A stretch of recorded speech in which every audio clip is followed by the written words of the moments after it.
तंबाकू की उत्पत्ति कैसे हुई?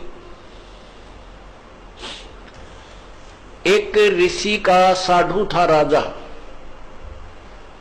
एक ऋषि का साधु राजा था और एक दिन राजा ने अपने साधु ऋषि को आमंत्रित किया अपने घर पर जलपान के लिए।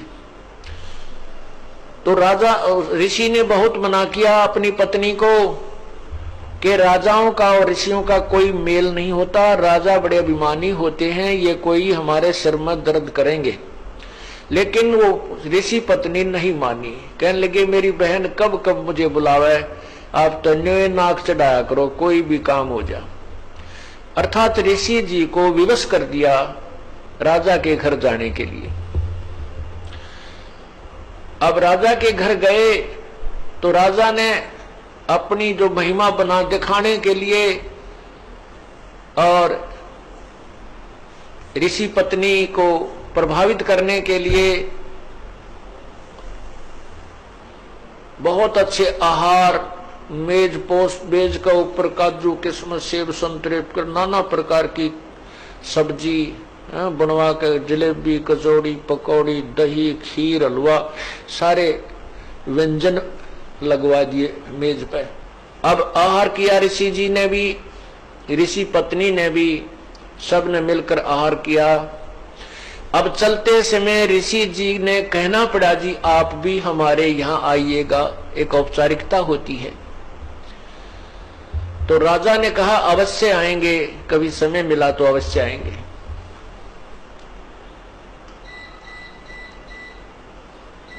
एक दिन वो समय मिल गया, राजा ने संदेशा भिजवा दिया कि हम आ रहे हैं।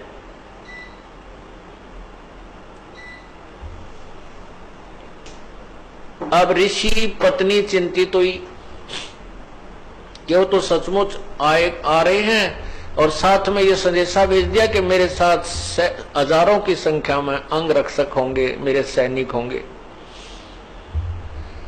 अब राजा चाहता था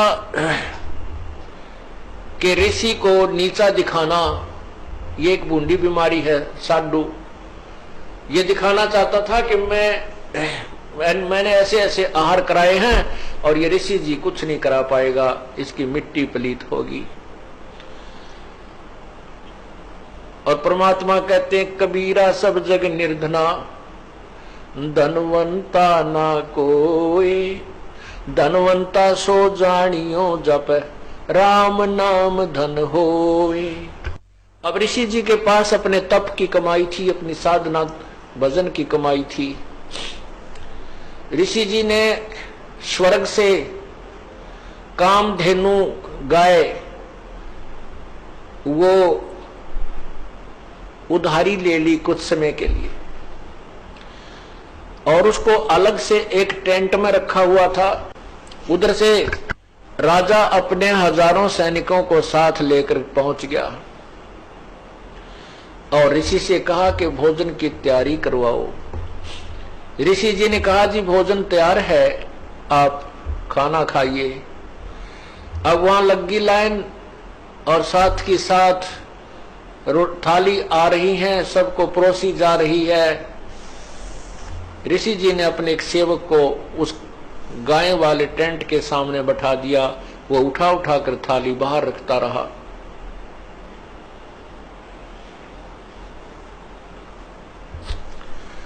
अब जब सब सैनिकों ने खाना खा लिया और ऐसा स्वादिष्ट भोजन उन्होंने कभी नहीं खाया था, तब राजा ने पूछा कि हे ऋषि जी, आपके पास ना कहीं कोई भोजन बनाने की व्यवस्था नजर आ रही है, ना किधर को चूल्हा डाल रखा तुमने, ना कोई हलवाई बुला रखा, ये ऐसा भोजन स्वादिष्ट भोजन कहां से आ रहा है?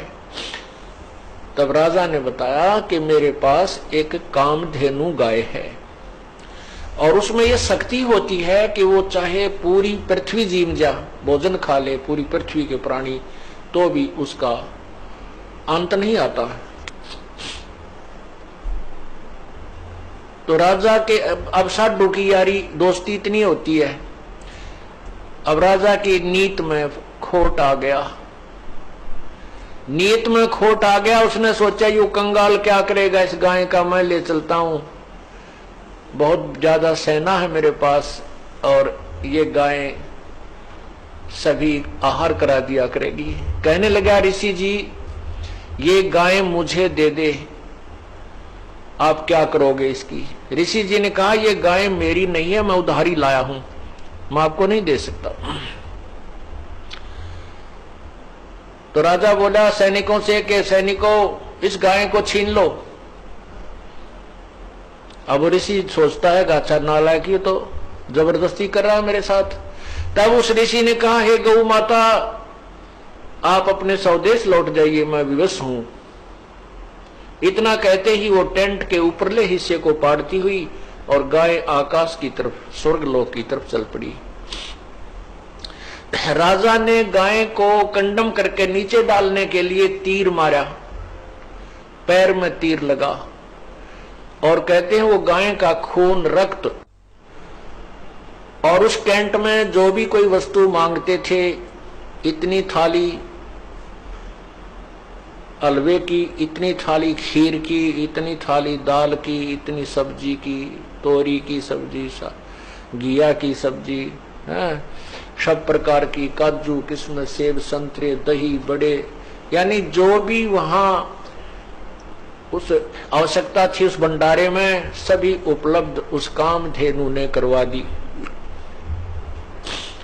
ऋषि जी के पैसे यानी पुण्य की कमाई स्वर्ग में जमा हो गई, उसके प्रतिफल में उसको वहां सब वस्तु प्राप्त हो गई।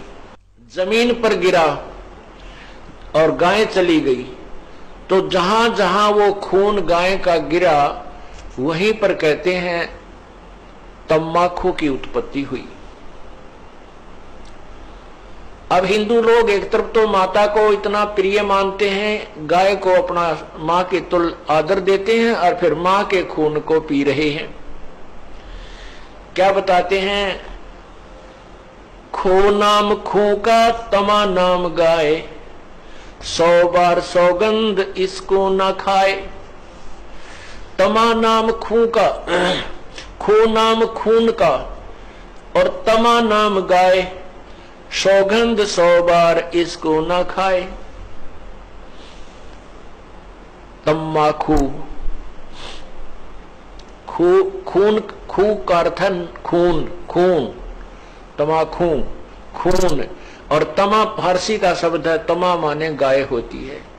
तमाखू यानी गाय का खून, खू नाम खू का तमा नाम गाय, सौगंध 100 बार इसको ना खाए ना पीवे।